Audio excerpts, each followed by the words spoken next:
Бисмилля деп қалдарыңыз қалай, көңіл күйлеріңіз қалай сіздермен?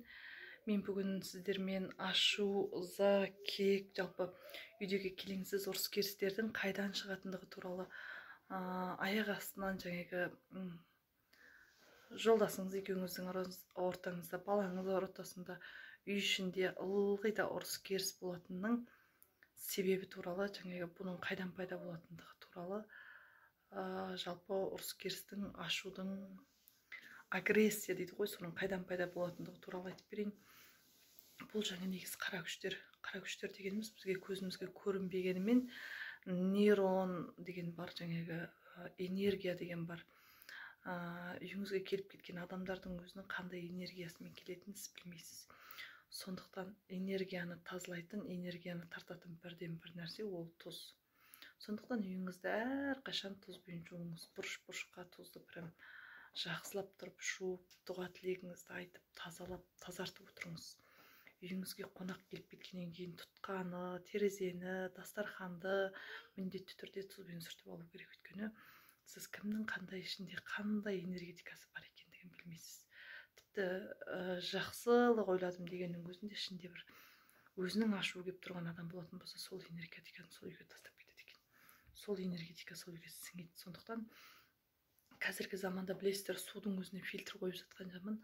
Сондықтан өміріңізге келіп кететін адамға, тіпті кісілерге барлығына фильтр қойып қорғап үйреніңіз. Бұл есті адамның істейтін әрекеті. Есті деп айтады ғой. Есі бар деген сол, есі кеткен деген сөз.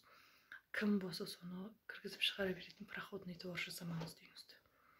Төріңізді, үйіңізді, дастарханыңызды, жатын бөлмеңізді, ас үйіңізді өте сақ болыңыз. Сондықтан есін жиғысы келетін адам, болашаққа балаларының жалпы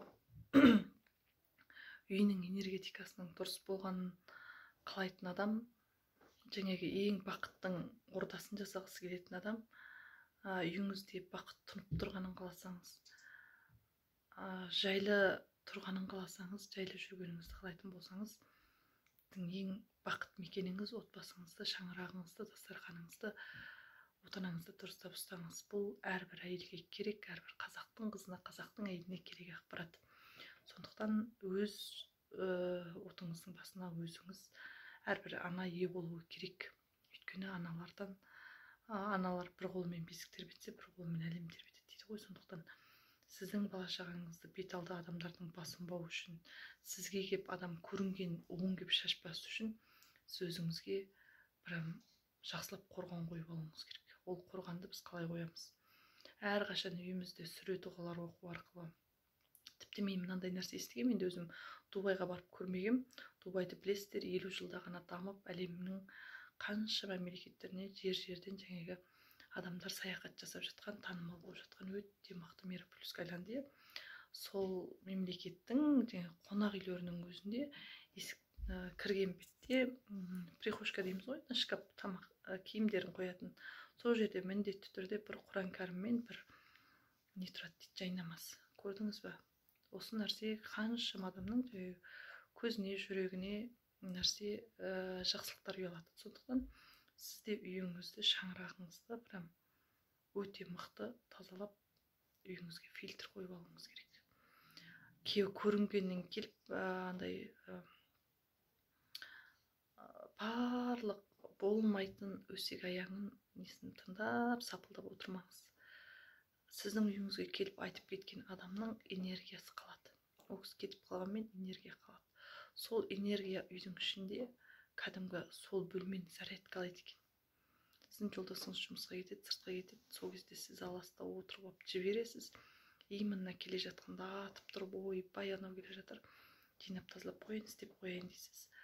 Ал ол кіріп келгенде сол энергетиканы сезінеді да, жаңағы мойнымыздағы бес әріптіміз бар ғой, сол мініп албасты басып дейді ғой, сол басып, содан кейін барып адамдардың ойына басқа ой салып, жаңағы үйде тұтанып тұрған қара энергетика қосылып, одан ары ұрыс керіс, негативный состояниялар, негативті жағдайлар осыдан дамиды екен.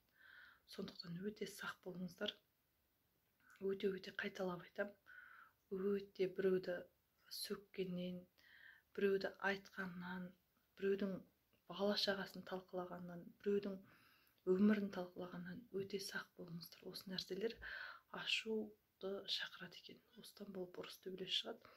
Сосын аласыз да сіз шығасыз, қайтадан жаңағы сценарийге қайта кіріп, ойбай, мен деген бәрін сөйтіп отырсам, ол сөйтті, бүйтті, шайы дайын, тамағы дайын, мен осыны істеп қойдым, келеді де құтырады дейсіз. Бұл неден құтырады? Осындай үйіңізді сіз немен зарядкалап қойдыңыз, сол үйдің ішіндегі жаңағы энергияның, аураның кесірінен болады екен.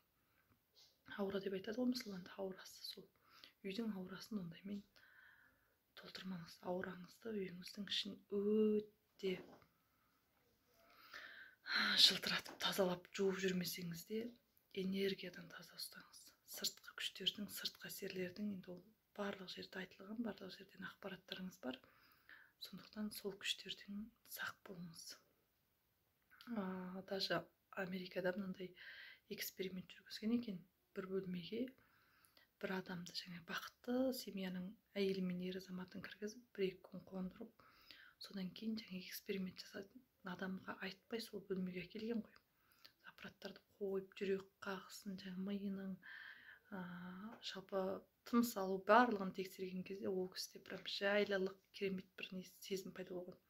Сол жерден кеткісі келмей, прям бізде де болады ғой, біреудің үйіне барғанда кеткіміз келмей жайлы сезінеміз. Ал біреудің үйіне барғанда тағылып, алқынып, тез жарайды, жақсы асығып жүр едім, тамақ өстесіп кетейін деп кетіп қаламыз. Сол сияқты ол кісі сондай болған дейді. Ал одан кейін 2 күннен кейін, 3 күннен кейін жаңағы ажырасайын деп жүрген, ұрыс керіс бар шаңырағында сондай адамдар да келіпті. Ал сол адамдарды түнетіп, қайтадан содан кейін адамды қайтадан эксперимент жасайтын адамды алып келген кезде, ол деген жынданып, кәдімгідей ашуланып, агрессивный болып, солай аппараттарды қойғызбай, сондай не болған екен дейді. Содан ақ уже ғалымдар түсінген. Значит, уже үйдегі бөлмедегі энергетика бүкіл адамның өміріне, жаңағы адамдардың ашу тудыруына себеп болады деп. Сондықтан кейбір тіпті мемлекеттік саяси қырғындар, жаңағы саяси нелерді өте прям жайлы болып кеткен, сондай мемлекеттерге әдейі жасайды екен, чтобы адамдардың жаңағы несін басқа жаққа аудару үшін, басқа жаққа азғындау үшін. Байқайсыздар, баяғыда мысалы біреудің бір балалар андай-мындай болыпты деген уақытта сондай жаңалықтар өте көп болып кеткен, білесіздер ма? Сондықтан ондай жаңалықтардан сақ болыңыз. Жаман жаңалықтарды көзіңізге көрсетпеңіз. Өте үйіңізге прям ондайды кіргізбеңіз.